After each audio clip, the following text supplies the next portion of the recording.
अस्सलाम वालेकुम बच्चों।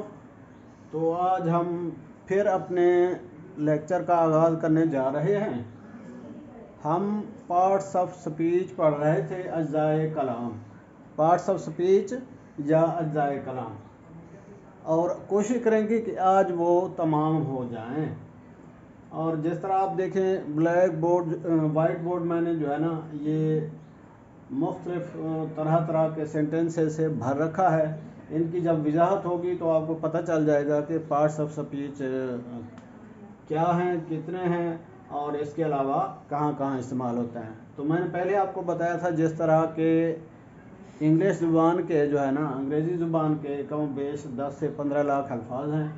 उन सब को 9 ग्रुप्स में तकसीम कर दिया गया है, जिनमें से हर ग्रुप को पार्ट ऑफ स्पीच या जुज़्व कलाम कहा जाता है। अगर पार्ट्स जमा पार्ट की तो अज्जा बन गया, पार्ट्स ऑफ स्पीच अज्जाए कलाम।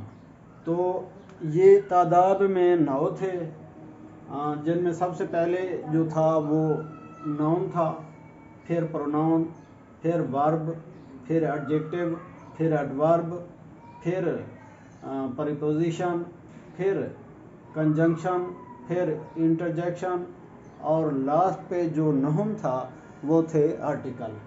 तो आर्टिकल तो आपको पता है, मैंने पहले भी बताया था कि ये सिर्फ 3 हैं।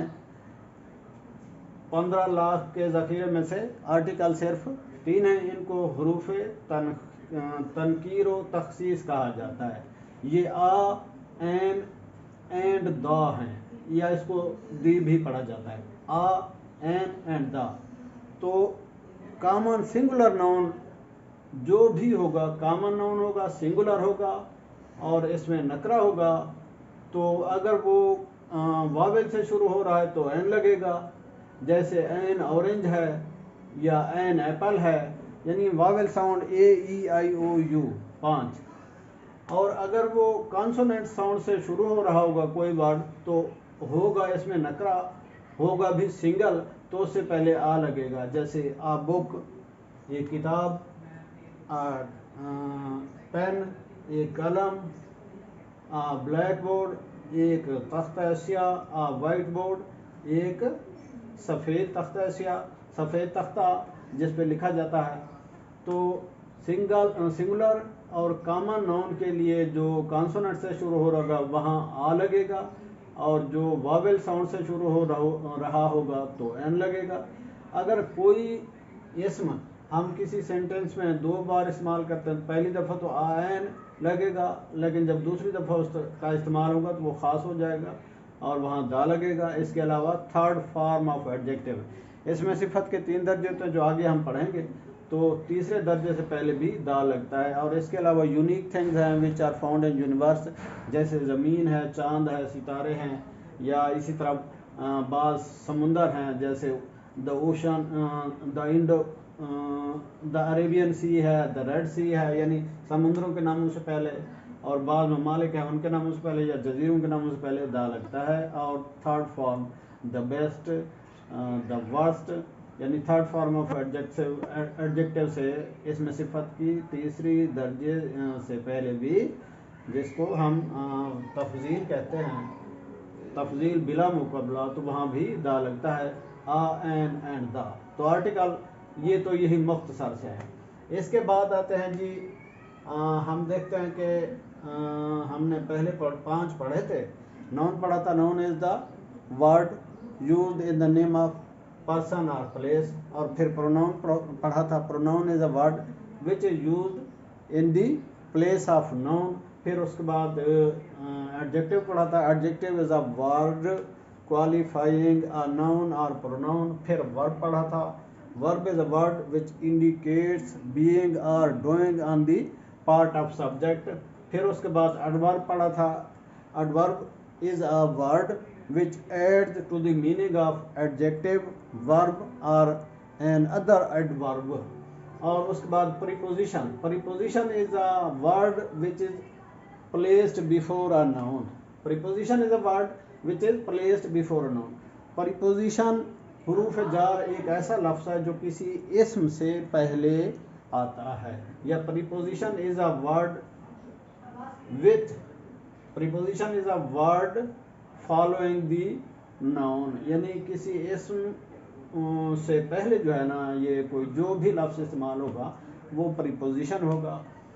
एक तरह का ये बाज़ दफ़ा कुछ लिंग्विस्ट हजरात कहते हैं कि ये एडजेक्टिव के तौर पर इस्तेमाल होता है और बाज़ कहते हैं कि जी ये एडवर्ब के तौर पर इस्तेमाल होता है। बहरहाल ये एक अलहदा उन्होंने कैटेगरी शो की है प्रीपोजिशन हरूफ जार के हवाले से, जो क्या है, preposition is a word which is used before a noun और प्रोनाउन, जो किसी इसम या इसम से पहले इस्तेमाल होती है।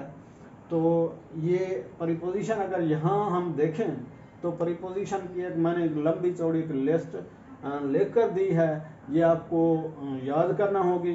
इनके माने मफहूम उर्दू में क्या है ये भी याद करना होंगे। Preposition is a word which is used before a noun और pronoun, which is used a noun before a noun और प्रोनाउन, या preposition is a word which govern the noun और pronoun.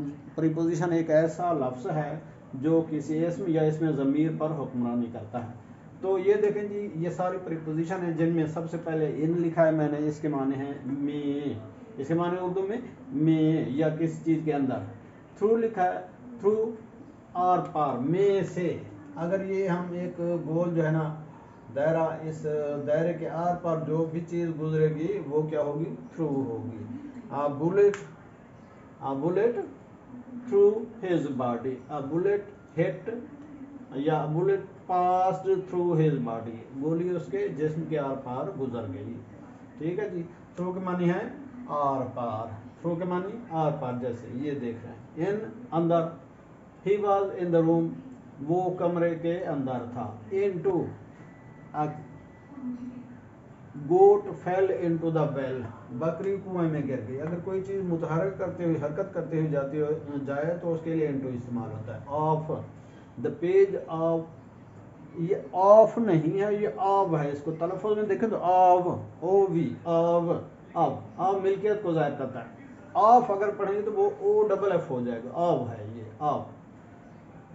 Page of a book, किसी किताब का सफ़ा, ये का के लिए इस्तेमाल होता है। अबाउट, इर्द गिर्द।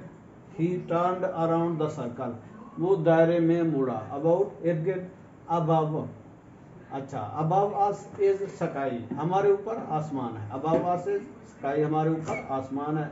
या the sky is above our heads, the sky is above our heads, हमारे सरों के ऊपर आसमान है। Across, he ran across the road, वो दौड़कर सड़क के आर पार चला गया। अक्रॉस के माने भी थ्रू के हैं, आर पार के हैं। और after, the cat chased after the rat, बिल्ली ने चूहे का ताक़ुब किया। आफ्टर के माने पीछे, अक्रॉस आर पार, अबव ऊपर, अगेन मानी दोबारा। Do not do this again, ये दोबारा मत करना।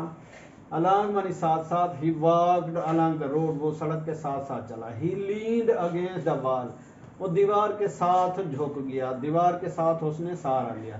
अगेंस्ट के साथ, अलॉन्ग के साथ चलना।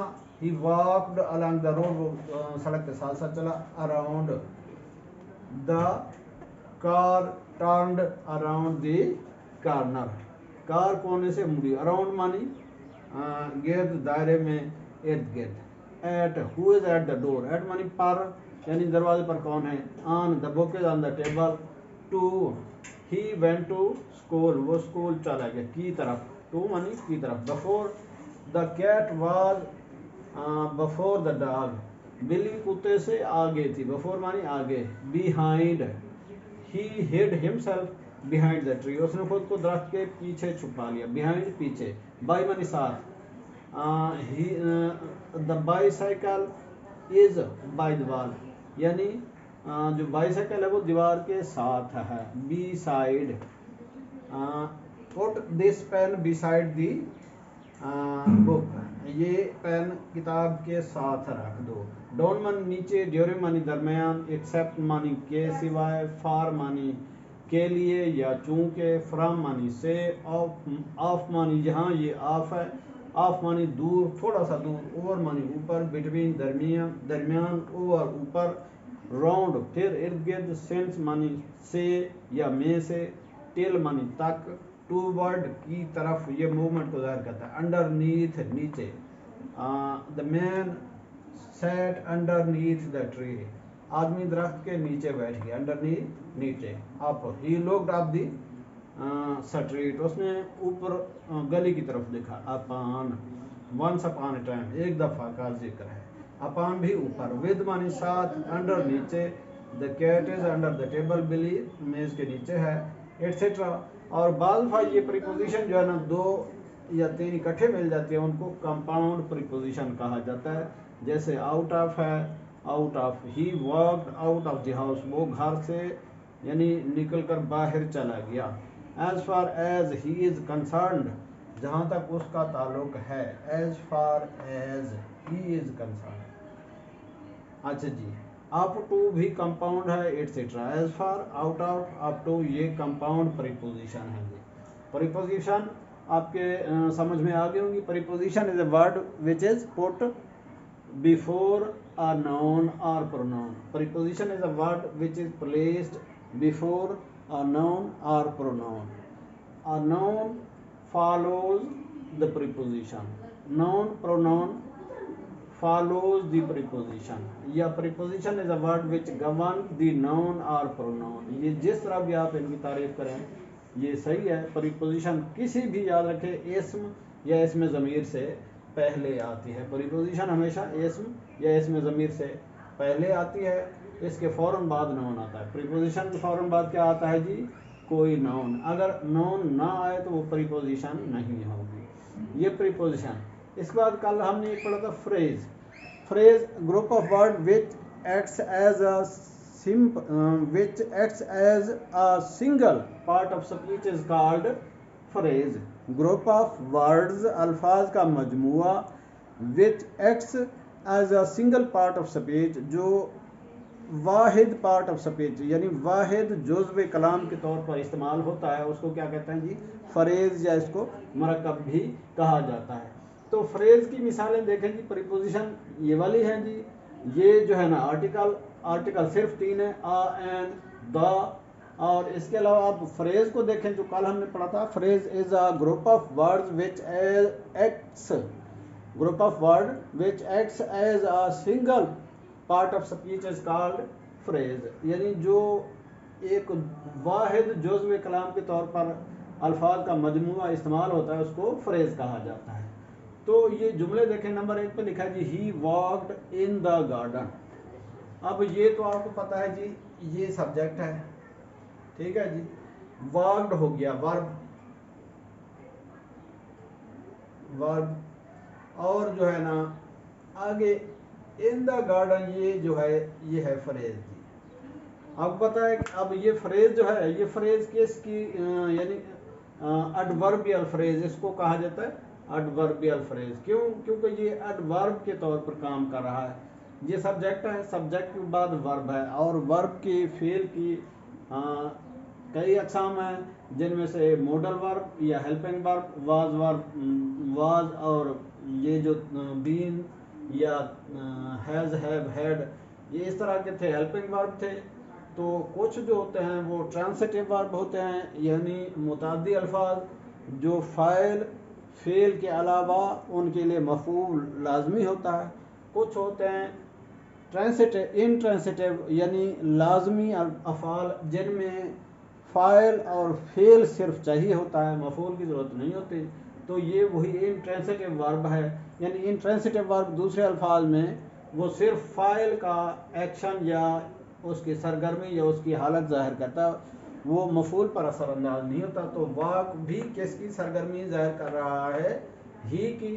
तो लिहाजा वॉक्ड यानी सेकंड फॉर्म है ही वॉक्ड, वो चला क्या या चल कर गया, इन द गार्डन, बाग के अंदर, वो चल कर बाग के अंदर गया। तो इसका मतलब ये है कि ही इन द गार्डन ये कोई माने मफहूम नहीं देगा, और इन द गार्डन ही की क्या है? क्वालिफाई इसको नहीं कर रहा, इसके मानी में एडिशन नहीं कर रहा, बल्कि वाक। क्यों? क्योंकि फ़ाइल के फ़ौरन बाद फेल है, यहाँ मफूल आना चाहिए, और वाक के लिए मफूल की ज़रूरत नहीं होती। तो इसका मतलब है ये ग्रुप ऑफ वर्ड इज यानी in the ground is a group of word which is qualifying the verb walk, जो क्वालिफाई कर रहा है, which is making the addition to the meaning of verb walked, जो फेल वॉक के मानी में मजीद इजाफा कर रहा है कि चला कहाँ, बाग के अंदर। आपको पता है कि वर्ब जो भी होते हैं, क्यों, कहाँ, कैसे, किस जगह वगैरह, यानी ये या तो किसी जगह को नॉमिनेट करते हैं, या किसी अंदाज को नॉमिनेट करते हैं, या किसी तरीके को नॉमिनेट करते हैं, या क्यों, कहाँ, कब का जवाब देने के लिए होते हैं, या कैसे। तो ये वही है। कहाँ चला, ही वॉक, कहाँ चला, इन द गार्डन, बाग के अंदर। In the garden is a group of word which acts as an adverb for the verb walked. फिर वॉक के लिए इन द गार्डन एक ग्रुप ऑफ वर्ड यानी अल्फाज का एक ऐसा मजमुआ है जो वॉक्ड की वजाहत करता है या इसके मानों में इजाफा करता है, लिहाजा ये क्या है, एडवर्बल फ्रेज है। एडवर्बल फ्रेज, फ्रेज वही group of word which acts as a simple part of which acts as a single part of speech। तो ये एक single part of speech adverb के तौर पर इस्तेमाल हो रहा है, लिहाजा ये है भी ग्रुप ऑफ वर्ड, यानी सिर्फ सिंगल वर्ड नहीं है, और एडवर्ब के तौर पर इस्तेमाल हो रहा है, तो ये एडवर्बल फ्रेज होगा।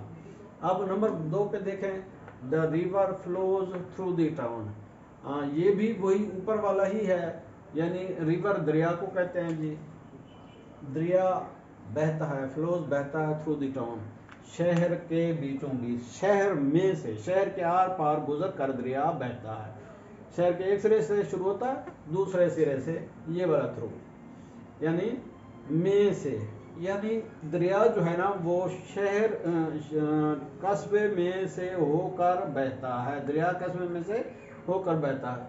तो ये भी इंट्रांसिटिव वर्ब है, इसका फाइल भी है और ये वर्ब भी है, इसके लिए मफूल नहीं चाहिए, लिहाजा थ्रू द टाउन जो है ना ये इसी फ्लोज को क्वालिफाई कर रहा है, इसके मानी में इजाफा कर रहा है, तो ये भी एडवर्बियल फ्रेज है। फ्रेज एडवर्ब वही होता है कि जो which qualify, adverb is a word which qualifies adjective, adverb, verb, यानी जो किसी फेल, इसमें सिफत या किसी दूसरे मुताले के फेल की वजाहत करता है, वो क्या होता है, एडवर्ब। तो ये ग्रुप ऑफ वर्ड है, लिहाजा ये फ्रेज है और ये काम कर रहा है एडवर्ब का, तो ये हो गया adverbial phrase through the town.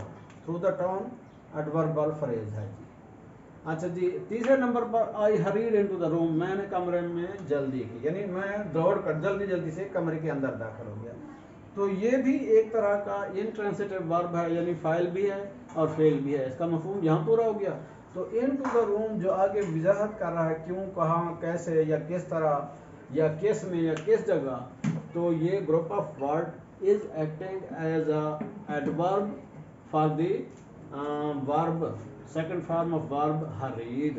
so this group of word is adverbal phrase। तो ये adverbal या adverbial phrase है। ये भी, ये तीनों क्या है phrase, लेकिन हैं adverbal phrase। adverbal ये किसी वर्ब की या किसी एडजेक्टिव की या किसी दूसरे मुताले के फेल की तारीफ कर रहे हैं, उसकी तौसीफ कर रहे हैं, उसके माने में इजाफा कर रहे हैं।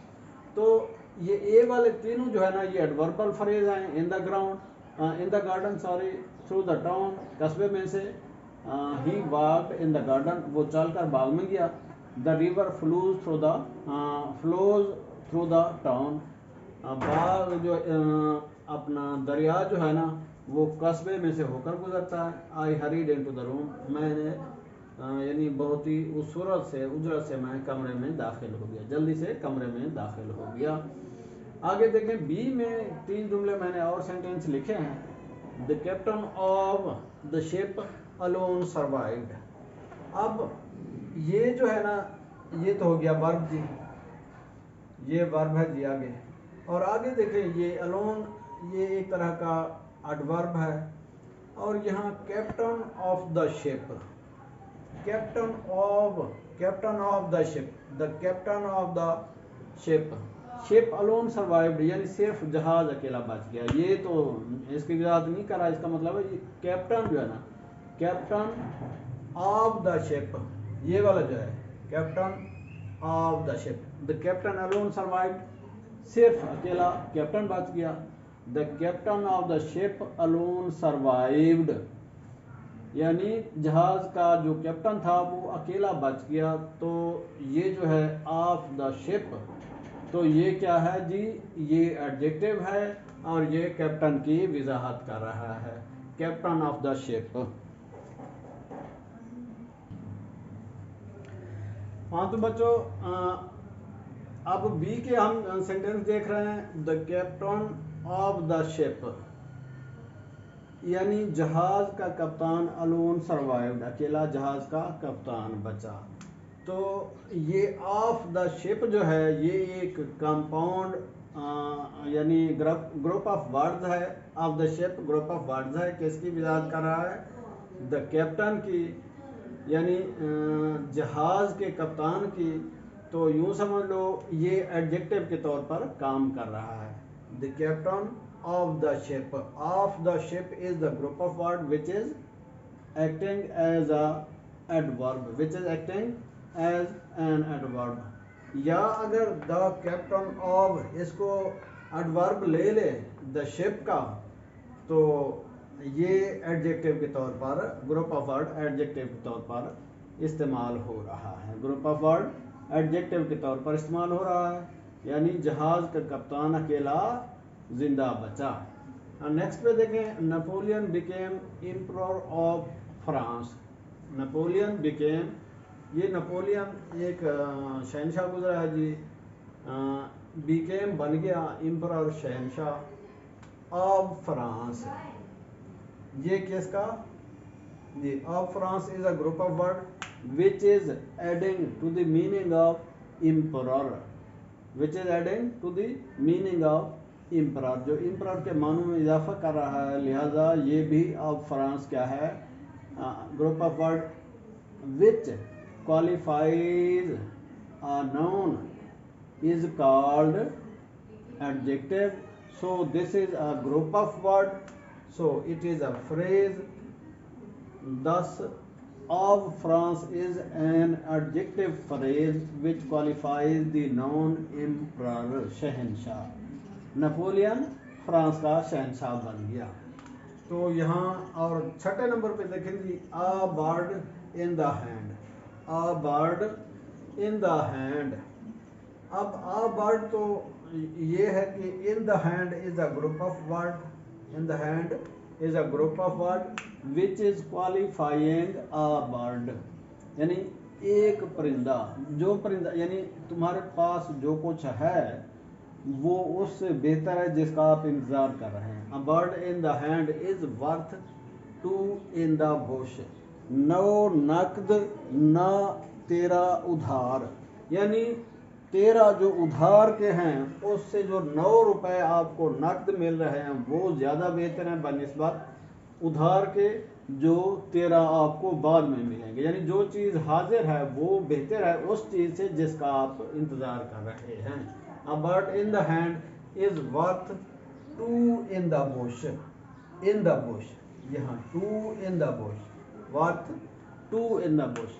तो in the hand और in the bush ये क्या कर रहे हैं जी, ये वजाहत कर रहे हैं, क्वालिफाई कर रहे हैं बर्ड को, और इधर टू इन द बुश ये टू की वजाहत कर रहा है। आ बर्ड यानी टू इन द हैंड, ये two in the bush and in the hand are group of words which are qualifying noun a bird. ठीक है जी, ये भी एडजेक्टिव फ्रेज है, इन द हैंड और इन द बुश। अच्छा जी, ये तो हो गए फ्रेज और प्रीपोजिशन और इसके अलावा आर्टिकल।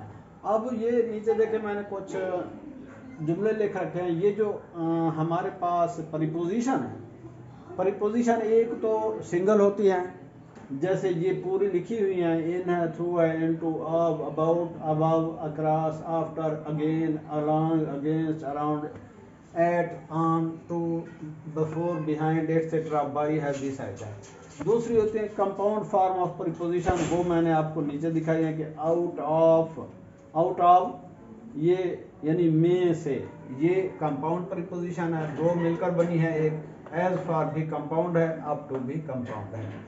और यही प्रीपोजिशन बाज़ दफ़ा एडवर्ब के तौर पर भी इस्तेमाल होती हैं और बाज़ दफ़ा प्रीपोजिशन के तौर पर, बाज़ दफ़ा प्रीपोजिशन के तौर पर। ये अक्सर प्रीपोजिशन इनमें से बाज़ दफ़ा एडजेक्टिव इसमें सिफत के तौर पर या एडवर्ब के तौर पर इस्तेमाल होती हैं, ज़्यादातर एडवर्ब के तौर पर इस्तेमाल होती हैं, और बाज़ दफ़ा जो है ना ये प्रीपोजिशन यानी किसी इसम से पहले इस्तेमाल होती हैं।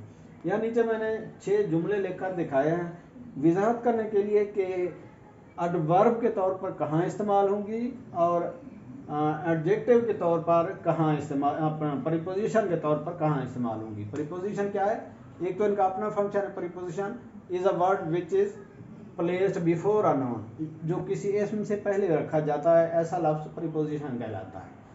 तो बाज़ जो है ना ये प्रीपोजिशन किसका, यानी ये एडवर्ब के तौर पर काम करते हैं, यानी किसी इसमें सिफत की तारीफ़ करती हैं या किसी वर्ब की तारीफ़ करते हैं या मुताले के फ़ेल किसी, यानी वर्ब, एडजेक्टिव, एडवर्ब में से किसी एक की तारीफ़ करती हैं। तो यहाँ देखें जी ये लिखा ही वॉक्ड बाई, इसका मतलब वो पास से चलकर गुजर गया, वो पास से चलकर गुजर गया।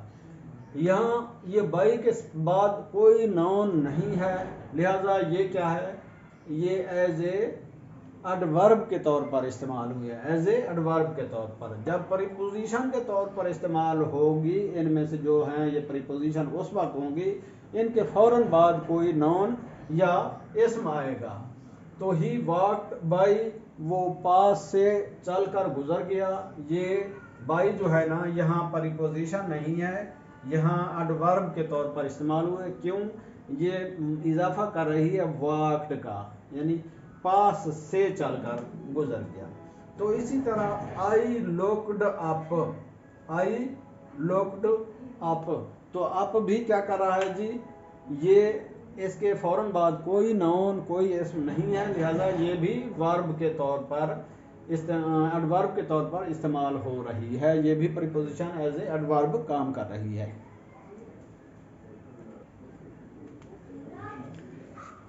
हाँ तो बच्चों ये प्रीपोजिशन बाज़ दफ़ा यानी प्रीपोजिशन के तौर पर इस्तेमाल होती हैं, ये किसी इसम से पहले इस्तेमाल होती हैं, और बाज़ दफ़ा ये किसी इसम की तारीफ़ या उससे पहले इस्तेमाल नहीं होती, बल्कि किसी फ़ेल, इसमें सिफत या किसी दूसरे मुतालिक फ़ेल की वजाहत करती हैं। ये यहाँ मैंने एक 6 इनके जुमले लिख रखे हैं, और वजाहत करने के लिए इनका फ़र्क वाज़े करने के लिए देखें, ही वॉक्ड बाई, वो पास से चलकर गुजर गया। तो ये बाई जो है ना ये इसके फ़ौरन बाद कोई नाउन नहीं है, याद रखें प्रीपोजिशन के फ़ौरन बाद कोई नाउन होगा, यहाँ नाउन नहीं है, लिहाजा बाई इज़ क्वालिफाइंग और making the addition to the meaning of verb walked. तो लिहाजा यहाँ ये एडवर्ब के तौर पर इस्तेमाल हो रहे हैं। इस तरह आई लुक्ड अप, मैंने ऊपर देखा, मैंने ऊपर देखा, यहाँ इसके बाद भी कोई नाउन नहीं है, लिहाजा up is also qualifying the verb looked. ये इस यानी फेल लुक्ड को क्वालिफाई कर रहे हैं, उसके माने में इजाफा कर रहे हैं, लिहाजा ये भी एडवर्ब है ना कि प्रीपोजिशन। I looked up. अच्छा जी, थर्ड नंबर पे देखें, ही रिमेन्ड बिहाइंड, वो पीछे रह गया। तो ये बिहाइंड के फौरन बाद भी कोई नाउन या इसम नहीं है, लिहाजा ये भी एडवर्ब के तौर पर इस्तेमाल हो रही है, प्रीपोजिशन के तौर पर इस्तेमाल नहीं हो रहा ये वर्ड। अब अगर इन्हीं तीनों को हम प्रीपोजिशन के तौर पर इस्तेमाल लें तो इनके साथ कोई भी आप नाउन रख लें तो ये क्या बन जाएंगी, प्रीपोजिशन। ही वॉक्ड बाय, यहाँ ही वॉक्ड बाय दी, यहाँ पे आप लिख दें जी बाय द रिवर।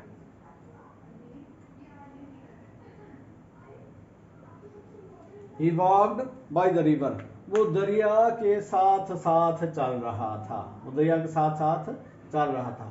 वो यहाँ देखें, यहाँ मानी मफहूम है, यहाँ वो पास से गुजर कर चल, यानी पास से गुजर कर गया। ही वॉक्ड बाय, वो यहाँ पास से गुजर कर गया। यहाँ बाई के मानी है साथ। ही वॉक्ड बाय द रिवर, वो दरिया के साथ साथ चल कर गुजर गया या चल रहा था।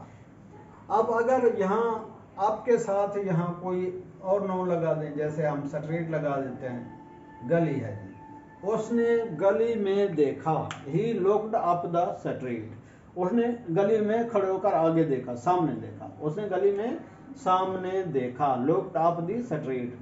तो आपके फौरन बाद नाउन आ गया, लिहाजा ये एडवर्ब नहीं रहा, प्रीपोजिशन बन गई।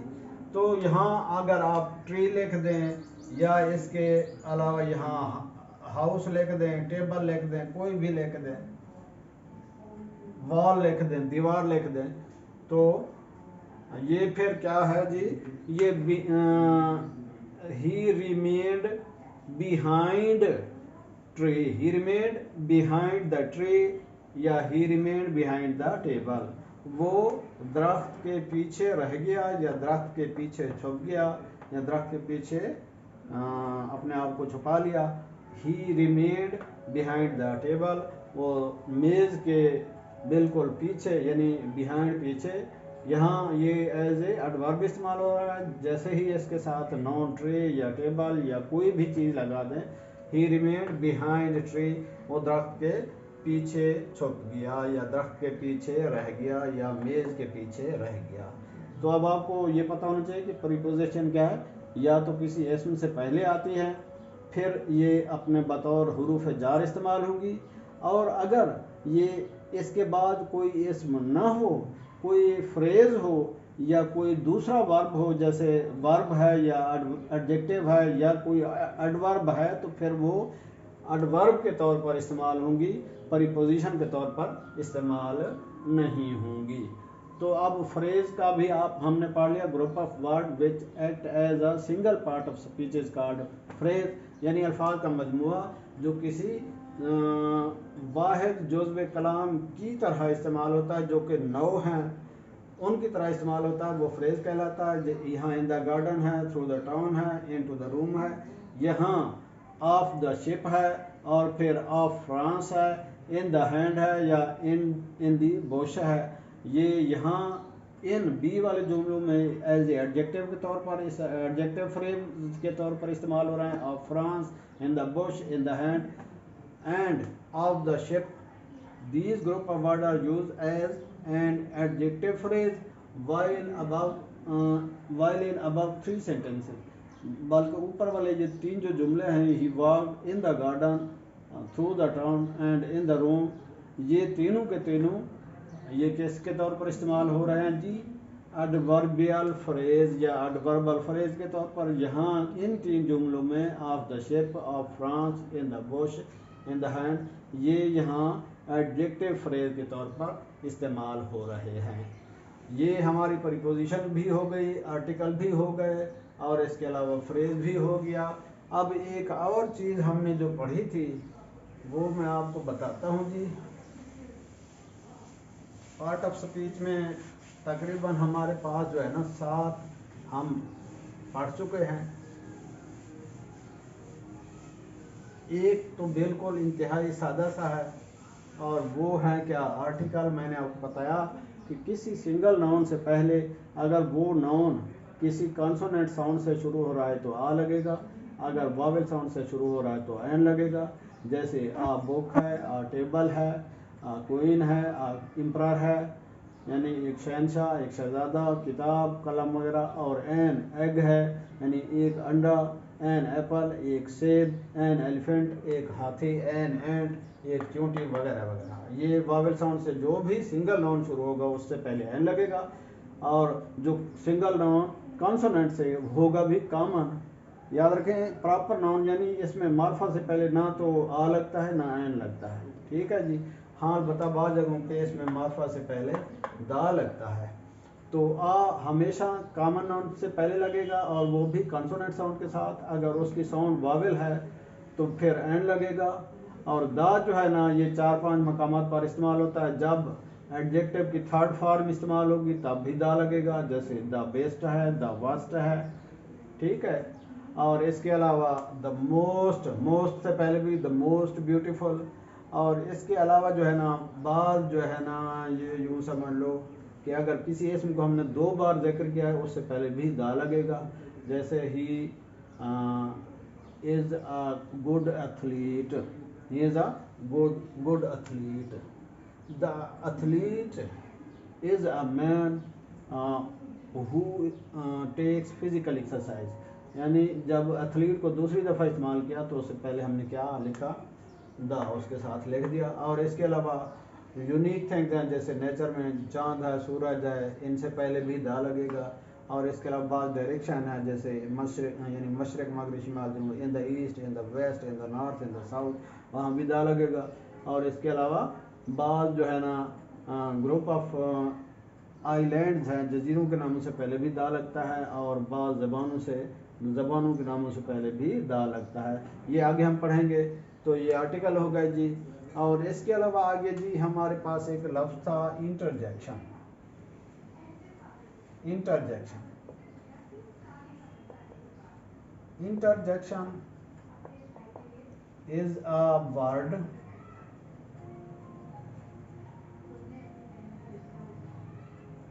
which expresses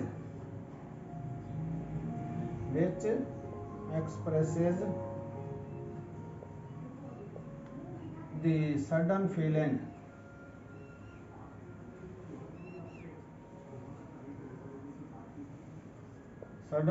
of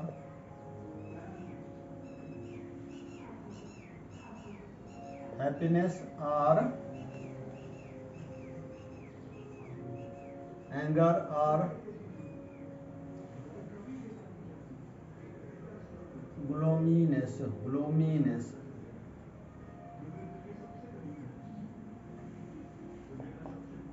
ठीक है जी। इंटरजेक्शन हरूफ तअस्सुफ इम्बसात,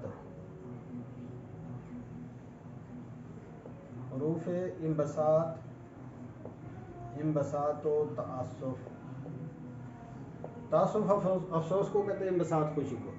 यानी इंटरजेक्शन एक ऐसा वर्ड है, इंटरजेक्शन इज़ अ वर्ड, ये एक ऐसा लफ्ज़ है विच एक्सप्रेसेज, जो जाहिर करता है, इजहार करता है the sudden feeling of happiness, अचानक खुशी का इजहार, और एंगर गुस्से का, और ग्लोमिनेस या उदासी का।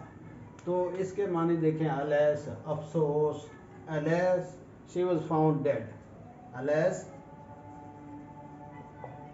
इसके लिए साइन ऑफ एक्सक्लेमेशन आप ज़रूर लगाएंगे।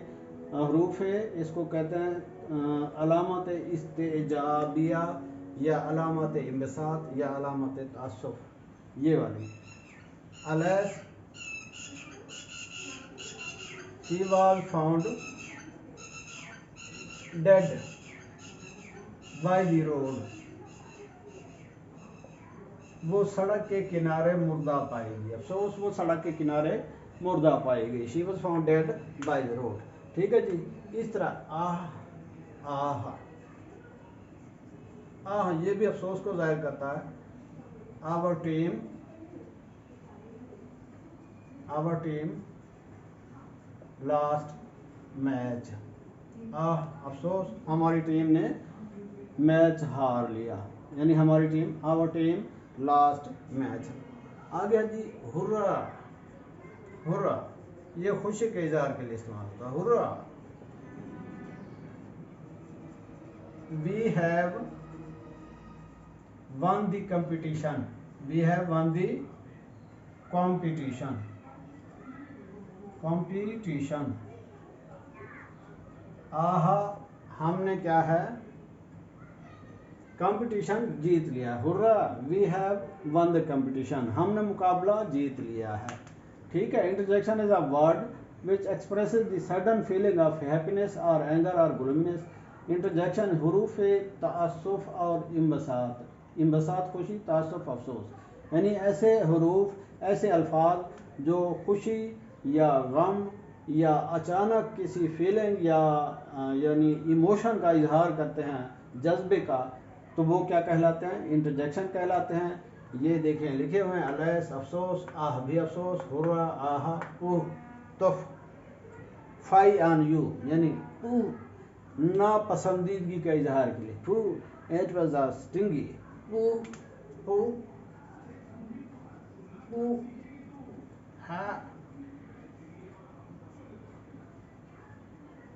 It was a stingy, it was a stingy smell, ये चुभने वाली बू है। पू it was a stingy smell. अब ये चुभने वाली बू रखता है। It was a stingy smell, यानी स्टिंगी स्मेल थी, चुभने वाली बू थी। ये चुभने वाली बू थी। तो ये क्या करता है जी, इंटरजेक्शन किसी इमोशन या फीलिंग के अचानक इजहार को, यानी किसी जज्बे या गम या गुस्से या खुशी के अचानक इजहार को इंटरजेक्शन कहा जाता है। ये इस्तेमाल में अलैस, आह, हुर्रा, ओह, ये चार जो है ये इंटरजेक्शन दिए हुए हैं। अच्छा जी, अब लास्ट में हमारा जो है ना वो एक बचा है जी, और वो है कंजंक्शन। कंजंक्शन ये इंतहाई, ये भी ग्रुप ऑफ वर्ड है। ये सारे के सारे, जबान हमेशा किसका, अल्फाज का खेल होती है। जबान क्या होती है, प्ले या गेम ऑफ वर्ड्स, यानी अल्फाज का खेल होती है। Language is game of words. तो जाहिर है जो उस गेम में, उस खेल में माहिर होगा वही सक्सेसफुल होगा, वही कामयाब होगा। तो अंग्रेज़ी ज़बान में भी ये क्या है, अल्फाज का एक तरह का खेल है जो हम खेलते हैं। तो जो बच्चे इंटरेस्टेड होंगे वो यकीनन कामयाब होंगे, और जो इंटरेस्टेड नहीं होंगे तो ज़ाहिर है लूज़र ही होंगे, वो हारने वाले होंगे। लेकिन मैं आपको दर्स देता हूँ, सबक देता हूँ कि आप हारने वाले ना बने, बल्कि जीतने वाले बने, विनर बने, लूज़र ना बने। तो लास्ट जो है जी वो है conjunction. Conjunction conjunction conjunction is a word,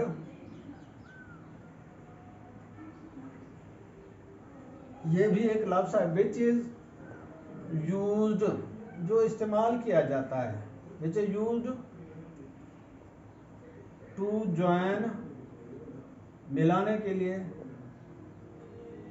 two words,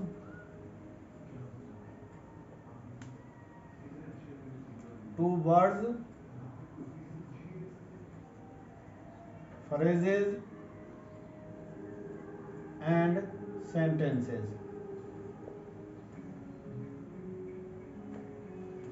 या conjunction is a word which is use to join words, phrases, to की बजाय आप लिख दें which is use to join words, phrases and sentences. Conjunction या इसको हुरूफ अतफ भी कहा जाता है जी, हुरूफ अतफ।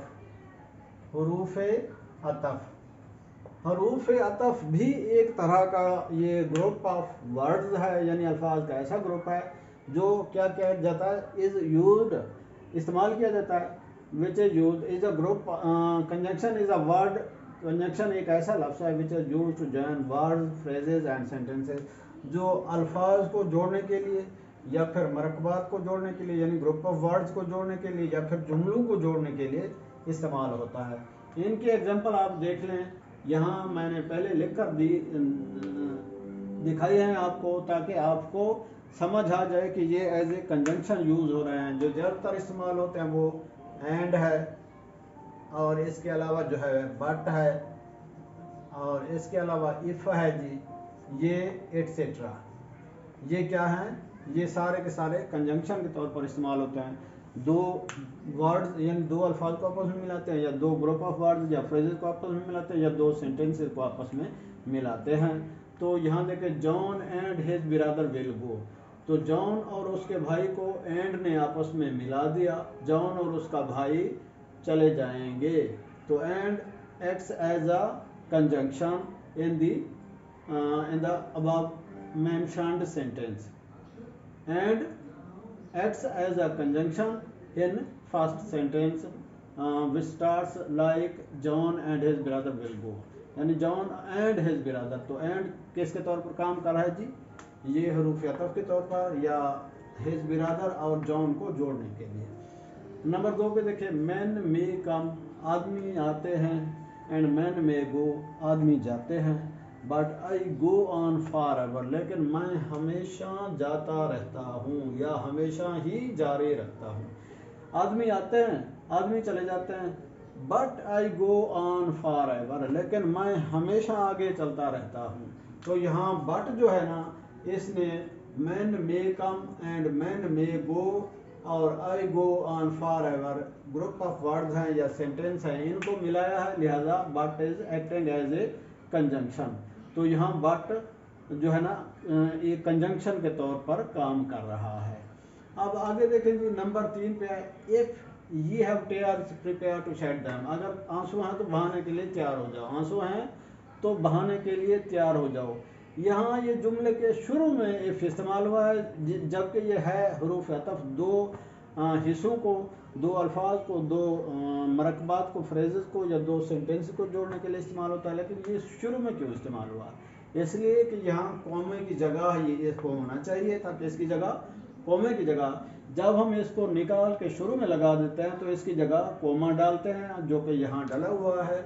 और जुमला असल में यूं था, प्रिपेयर टू शेड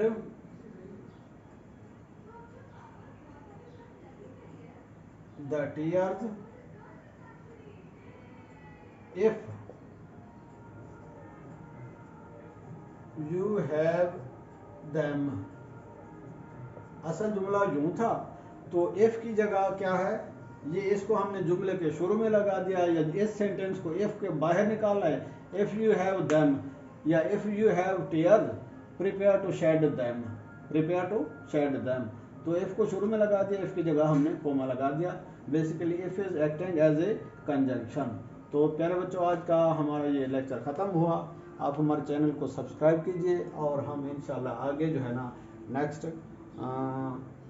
ये जो 9 ग्रुप सामने पड़े हैं पार्ट्स ऑफ स्पीच के, फिर ये छोटे छोटे ग्रुप में, छोटे छोटे यानी टुकड़ियों में बांट जाते हैं।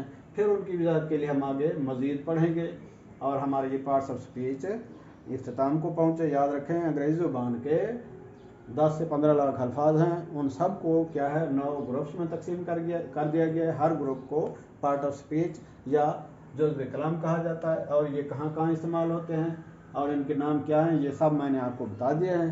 तो आप हमारे हमारे यूट्यूब चैनल को सब्सक्राइब करना मत भूलिए, और साथ ही लाइक भी इसको कीजिएगा, और हो सके तो वीडियो को शेयर भी लाजमी कीजिएगा। अल्लाह हाफिज़।